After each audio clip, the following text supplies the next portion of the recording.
or about to be war of Ammon against Israel. And in their initial camping against Yavesh Gilad, okay, we're talking about the other side of the Jordan River. We mentioned yesterday 2 or 3 points. Why are they motivated? Why are they instigating and starting a war? I just want to briefly summarize the points that would be very clear to us, because their wording of going up to, what do we call it? Bin kor lachem kol ein yamin. We want to poke out every right eye. It's a very, very strong language. Furthermore, using the language with samtiach cherpa. We want to make a shame against all of Israel. What's going on? What's behind it? So one point that has to be clear that we said yesterday is they sense shame. They sense a disgrace. They sense a disgrace that they cannot go into in marrying the congregation of God. A ger from Ammon cannot go in. So there's a sense of inferiority. And that explains why they're saying v'samtiach cherpa, why they themselves want to cause a shame to Israel, because the Torah of Israel is shaming them. That's one point. Another point, which is in reference to what we learned a few months ago in Sefer Shoftim, okay, before you went into the army, Yiftach HaGiladi, Bnei Ammon were coming up to attack the same towns of Yavesh Gilad. And this is the time that Yiftach HaGiladi was a cowboy in the Golan. He was evicted out of his own house. And all of a sudden, the war is about to start. Ammon is about to attack. And now they come running, could you please help us? And they make him an officer and he fights the war. Who won the war? Am Yisrael won the war. What were they claiming? That we stole their land. But the truth was that Sichon, the king of Emori, captured all the lands on the other side of the Jordan River. And then Sichon started up with us. We clobbered them. And we took over the area, including Ammon. It now makes sense that now Ammon wants to get vengeance. They want revenge. Out of the loss of the war to Yiftach HaGiladi and Am Yisrael, now they want to avenge that defeat by winning a war. And that's the background to this. A third background or answer to this, and that'll explain why they want to make a shame al kol Yisrael, is the juxtaposition of this chapter to the last chapter. Am Yisrael for the first time has a king. You have a malchut. Okay? Not yet, no? What? Not yet. Well, it's happening now. It's in the makings. Right. He doesn't have full support, but it's in the makings. The Malbim explains that there is jealousy.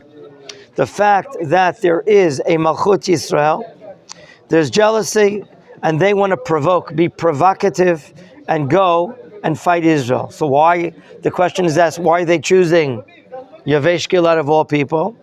And that brings us into what we explained yesterday. The event of the end of Sefer Shoftim, Pilegesh Bagiva.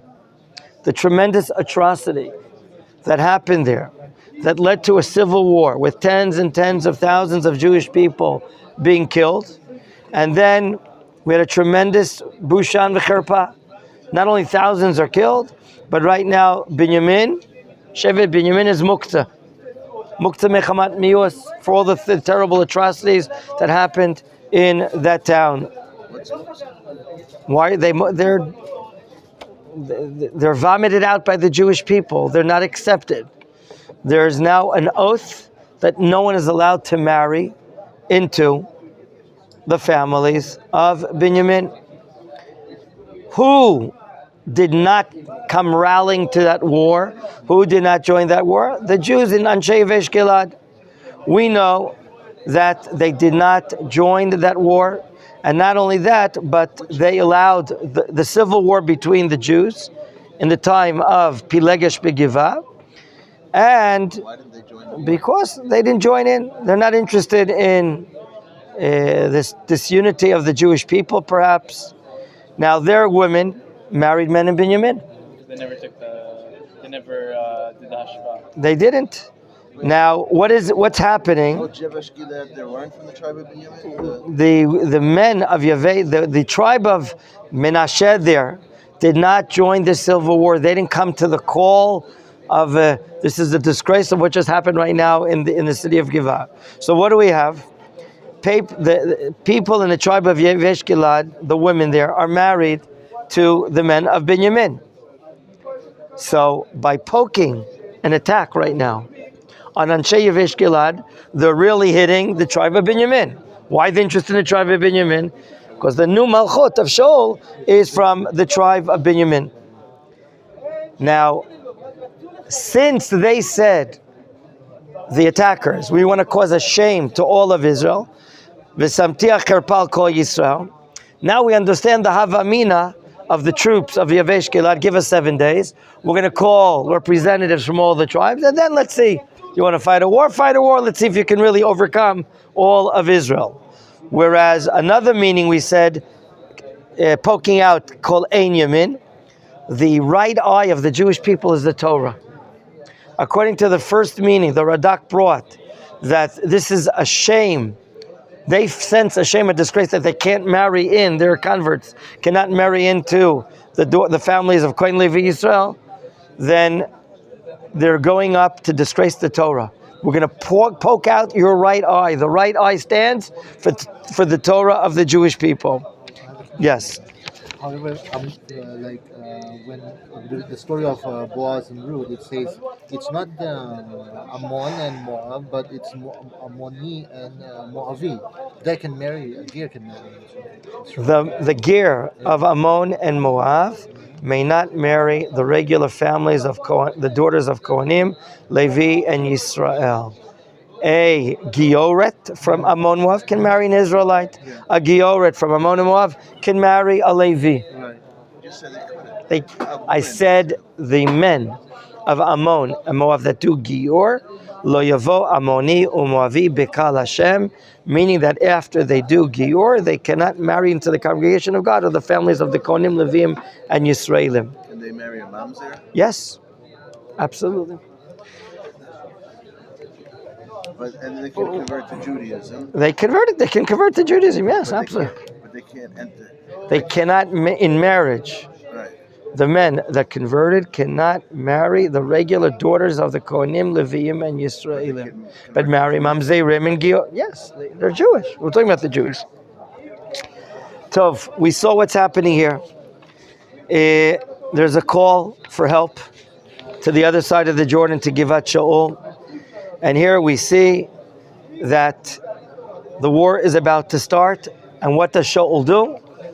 He cuts up a pair of animals and sends it all over the place.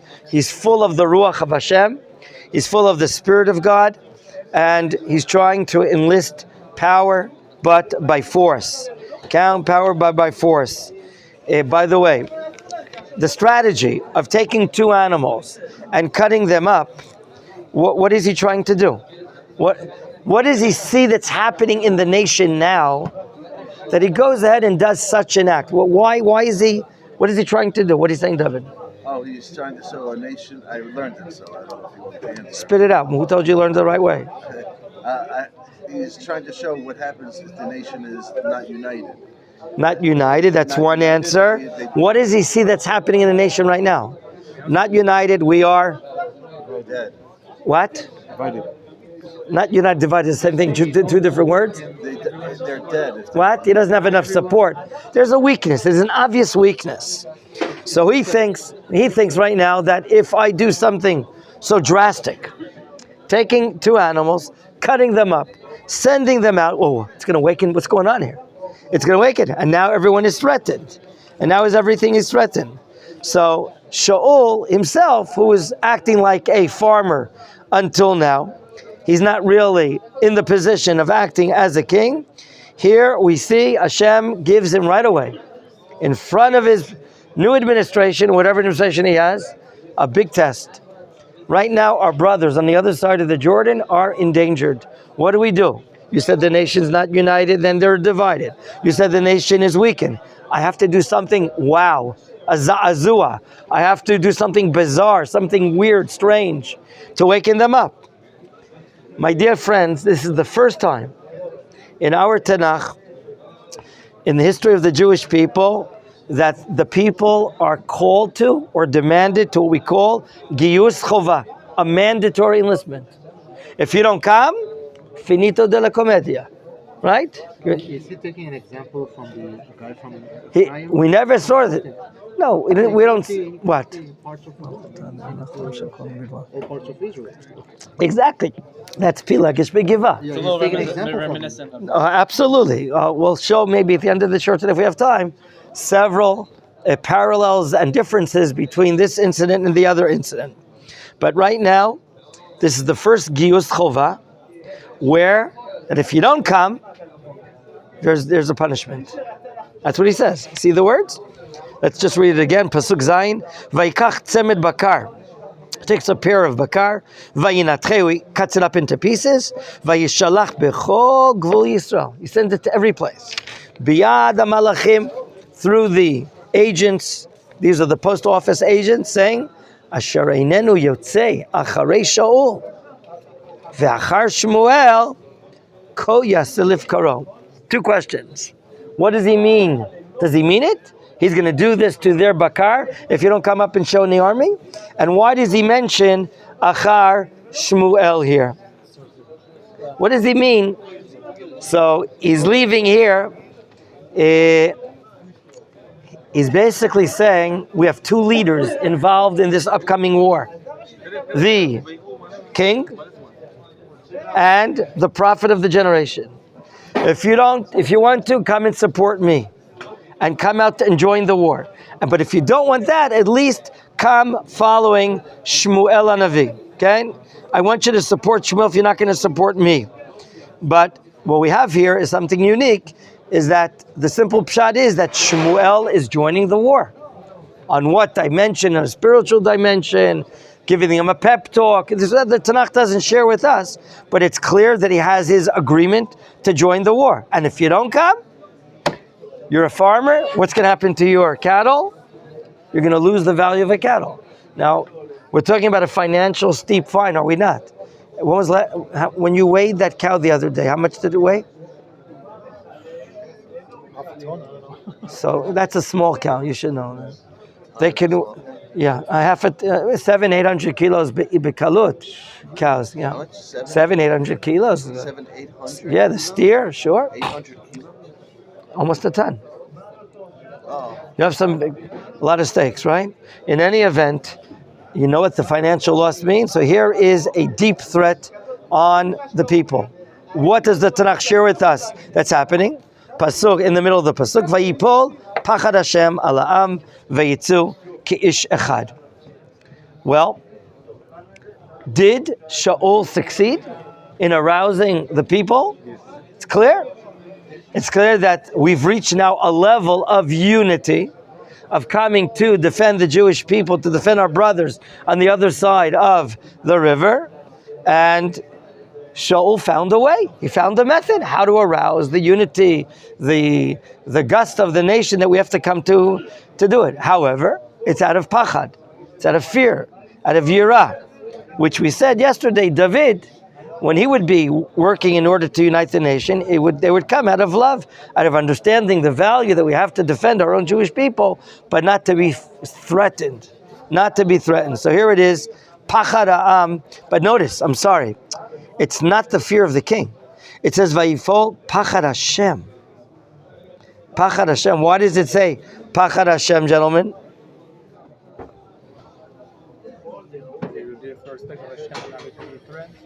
What do you say? It is because of their fear of Hashem. Why is there a fear of Hashem here? How is it? It doesn't say Pachad HaMelech. It says Pachad Hashem. Maybe because of Shmuel. Shmuel was a part of it. In that you're going up against Shmuel, you're going up against God. But there's a more. That could be an answer, but there's another direct answer. If you go ahead. Because they don't see Shaul the king yet, so they don't. Now he's scared of him. I'm not scared of Hashem. Well, let me ask you something. Is there a Torah mitzvah to adhere to the orders, instructions of the king of Israel? Yes. And if you violate that commandment, you're violating God's commandment. So they understand now that if they rebel, do not listen to the king's order, it's against Hashem. So that's a madrega of understanding. We have a king, we have to listen to him. Why would they, if they already ma'asu it Hashem by choosing to have a human being, why would they care about So this is a stage of tshuva, but it's done negatively, out of fear, right? We know tshuva out of yira is tshuva, but Chazal say gedola tshuva me'ava yoter me'tshuva me'yira. It's a higher madrega. And right now they're doing a process of tshuva, but out of fear. That is a level. Thank God they have that level. They could have said, we don't care. Who do you think, you're the boss? They didn't say that. A moment ago there was a group that they were Belial, which reminds us of a group of the people in Pilegesh Begivah. There too the word Belial states there. Gentlemen, let's see how we get together. Pasuk Chet. Vayifkedem bevazek. Vayu v'nei Yisrael 300,000 v'ish Yehuda 30,000. Sum total of forces 330,000 soldiers. That's a big army. We're not talking about the British. Oh, question number one. Why are they separated? Question number two you may raise. What is Vayifkedem? He counted them. Question is, how do you count? Aren't we not allowed to count? Doesn't the Torah say in Shmot, what is it? Kitisa. Lo lifkod et b'nei Yisrael, right? Yeah. Doesn't it say that? Here it is. This pasuk over here. 1 second. You see it? Vayidaber Hashem Moshe lemor ki tisad b'nei Yisrael lifkudehem v'natnu kofer what does it say? V'natnu ish kofer nafsho Hashem bifkodotam v'lo yavam negef bifkodotam. If we count each and every Jew, there's going to be a negef, a plague against us. What here does the Torah suggest? Each man will give ransom money for himself. Thereafter, Psukim later talks about the giving of the half shekel, machatzita shekel. What is happening here? It says Vayifkedem bevazek. What is bezek, or what is bazek? Company. Sounds like he thinks it's the Israeli telephone company. Not then. Not then. There was a base in Bezek. There was a what? Tanur, he has said. It's before our times. Basic is the main corporation in Israel who supplies all the internet and telephone. Okay, that's because they lost money in the regular phone company because everyone started having a cell phone. This has been Moshe was the chairman of Basic. There you go. They lost a lot of money with all the competition. Let's get back to here. It's connected. What? I don't know if My question is, what does it mean, Vayifkedem? And they counted them with or in Bezek or Bazek. in the army they count like number one, number two, number three. We don't want to do that. They all hand in Like their they said, kundot and they count it. Okay. They say- So look, did you hear his answer? What? Everyone took out their army hat and they counted army hats. Also, they wouldn't do that, right? So we're a Torah-oriented society. So what does it mean they counted them? Bebazek? We have several answers. Number one, Rashi brings, B'shivrei charasim. They were broken pieces of clay, and everyone came with a broken piece of clay, okay, porcelain. They gave the piece of clay, and they counted the shivrei kelim, and they counted 330,000 shivrei kelim. That's one understanding. Another understanding is everyone had a stone, and a similar answer, they counted the stone. The other answer, you're saying Bezek is the name of a place. In fact, we see already is in Sefer Yoshua or Shoftim. We see already Adoni Bezek that's fighting a war against the Jewish people. So the third meaning is that they're counting them legally, of course, halachically, in a place called Bezek. Where is Bezek? Anyone know?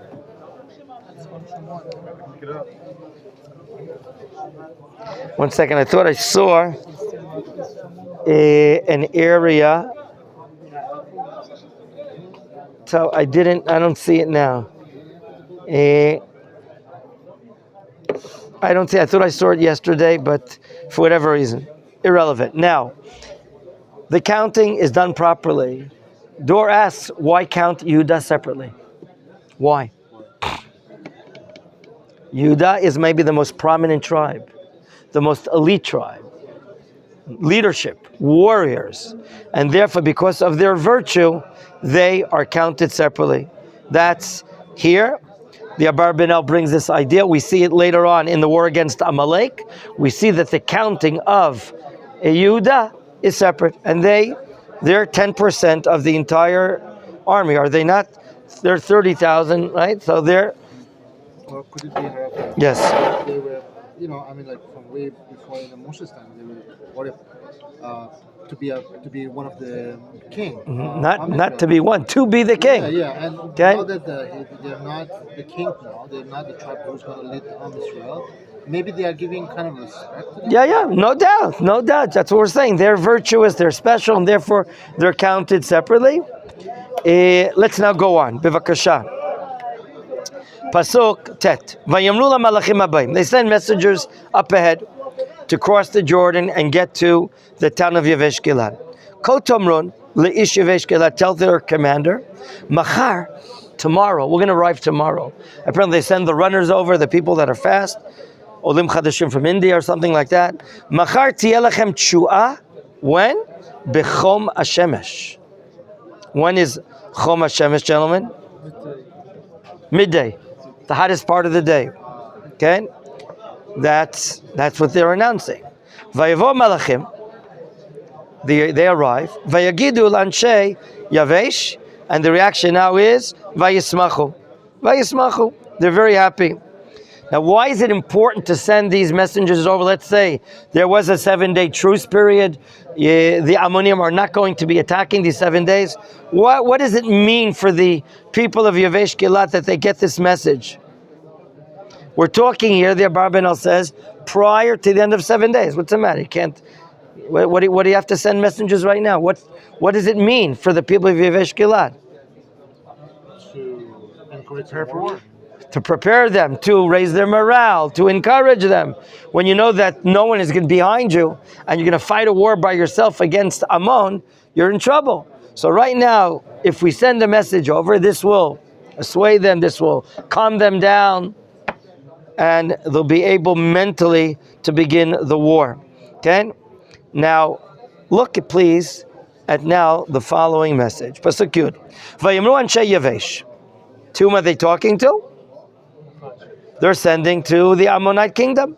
Machar neitzei aleichem vasitem lanu kechol hatov be'einechem. Literal translation: tomorrow we're coming out to you, and you'll do to us whatever good thing you like to do to us. How do you understand this pasuk? It's like a bit ironic to them. Ironic. What? Capitulation. Capitulation? Capitulation. Surrender? Yeah, surrender. Capitulation. Trash talking. They're capitulating. They're surrendering. David says he thinks they're surrendering. How did you understand it? I understood it that it was like a taunt. A what? Taunt. A who? Trash talk. Trust talk? Trash talk. Like, oh, Would you please speak English? Like, you're not gonna beat us. No way. You're not going The taunt is a galot. It's like, They're provoking them. They're provoking them. Yeah. His English is They're teasing them. They're provoking them. trash talk. Okay. And how did you understand, Thomas? Yeah, in the same manner. Gentlemen, we're sorry to say, but a good politician is someone that speaks and he's understood in two different ways. Maybe this is the strategy. What did they say originally to the threat? We're going to what? Surrender to you and we'll serve you. That's what they said. Okay? And then they asked for a 7-day period. Doesn't mean neitzei alechem and we'll be your servants. Or we're going to come out to you and we're going to fight you. It's not clear. It seems to be foggy. There's a cloud in the air. Okay? And this is part of strategy. The enemy doesn't know what to expect. It could be going deception, or they say in modern day Hebrew, 50-50. Spell it. They say 50-50 today, yes.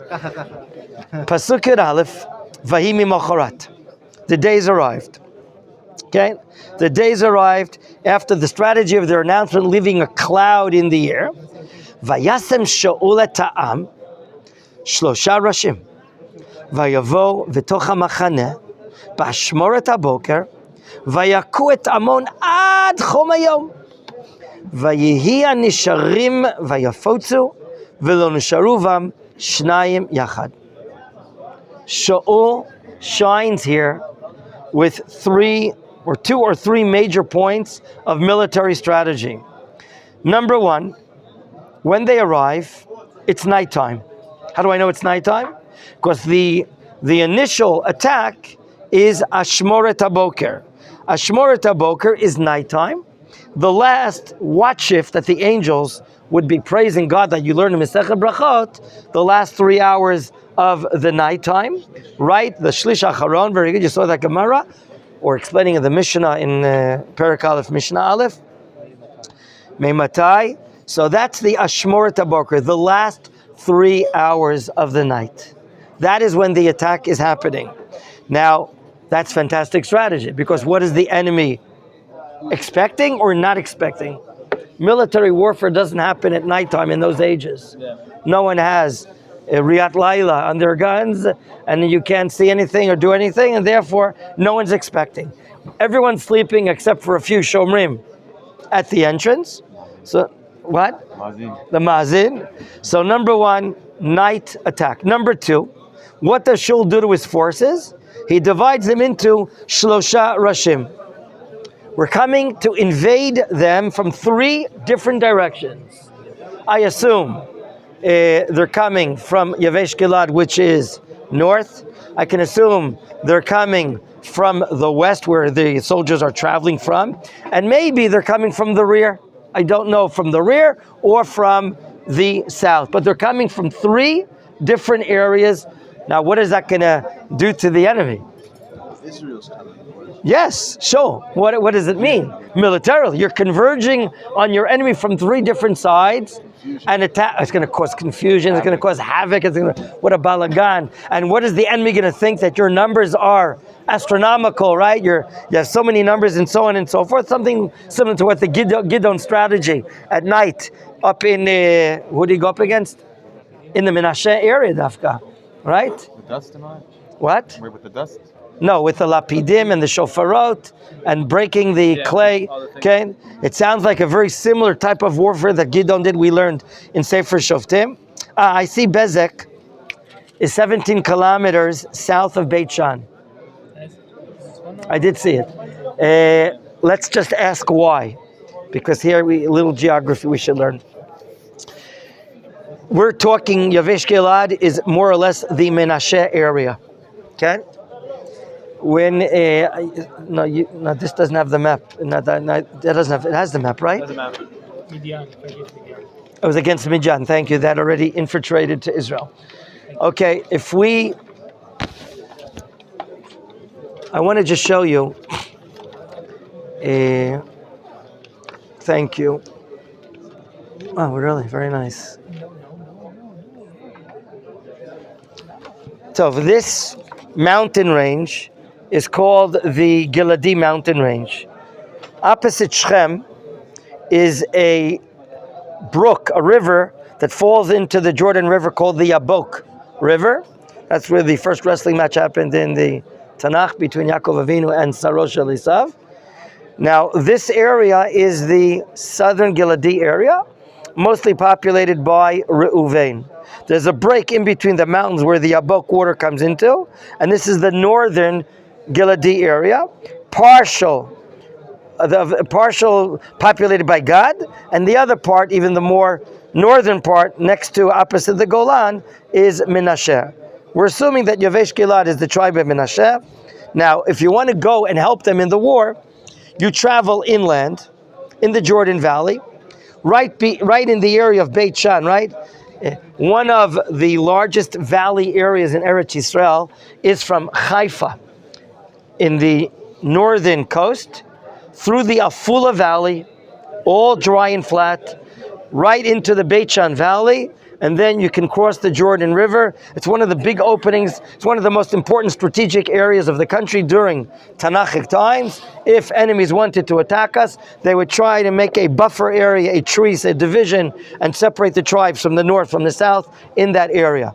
So if they're doing the counting, meaning there's an all-enlisting army, 330,000 soldiers are collecting now in Bezek, an area next to Beit Shan. It'll be very comfortable to cross the Jordan River right there, climb up to the Giladi Mountains. It's like where the Bach for Kfir is. That's right. It's in the. It used to be where the Bach Golani used to be. It's called. What is it called? No, it's in what's the name of there? Called Bezek. It's called Bezek, the Bach of. Really? It used to be. Right, but it used to be called a different name. I forgot. No, it's Dafka in the Korea. It's near Roy. Yeah, right. I know, but it used to have a different name. I thought that's my friends. I forgot Peles. There, that was the name. The Bach, it was Bach of Golani, right? That used to be Bach, needs to be Peles, and now it's a Bach of Kfir, one of the hottest places in the country, right? So now you understand why we're there. We're next to Beit Shan, 17 kilometers south of Beit Shan. We're going to cross, climb up the Giladi Mountains. Okay? Strategy number 1, divide the camp into 3. Strategy number 2, attack when? At night. And by doing so, just like Gidon did, we're now learning about 3 tremendous character traits of the new king. Number 1, there's leadership. He's leading this entire matter. Number 2, there's courage involved. We're going to make the surprise attack. And 3 is tremendous talent to do all of this and lead them. And the attack is so successful that we see that from the end of the night, at Chom Hayom, we thought the 6-day war was a quick war. This is like a 6-hour war. Right? From the end of the night until midday, that's it. Whoever was hanging out, he was dispersed. He went over where he's no longer there. And the dispersion is so great. 2 soldiers of the enemy are not even together. They're all in havoc and running away from every place. Comments? Okay. Pasuk Yud Bet, let's continue. Pasuk Yud Bet. Vayomer ha'am el Shmuel. Mi ha'omer sha'u yimloch aleinu. Tnu ha'anashim unimitem. Gentlemen, Amcha Beit Yisrael makes a comment after the war. It's a day, a few days. The point when it is not so important. However, who are they talking to? So this proves that apparently Shmuel the prophet accompanied the soldiers. Like the chief rabbi of the army, Rav Goren, would accompany the soldiers. The prophet has accompanied the soldiers to the war. Isn't that tremendous Mesirut Nefesh? Isn't that a great personal example of what it means, the prophet doing? And what are they saying? Mi ha'omer sha'u yimloch aleinu. What kind of statement is that? It's a question. Who are they pointing a finger at? The Anshe Belial, the people that despise Shaul, didn't want to accept him right now. Just give him to us. We're going to take care of him. Tenuim. We're going to take care of these, local. I'm not going to say for local Jews that there's no such thing, not accepting Shaul. There's no such thing. So there's now an awakening to accept the king even more, and just hand them over those Anshe Belial, and we'll take care of them and wipe them out. What is Shaul's response? Pasuk Yud Gimel, verse 13. Vayomer Shaul lo yumat. By the way, I notice that the word even melech does not yet appear. Okay? He's still hanging in the air. The response of Shaul is lo yumat ish bayom hazeh. Why? Ki hayom asa Adonai tshu'ah b'Yisrael.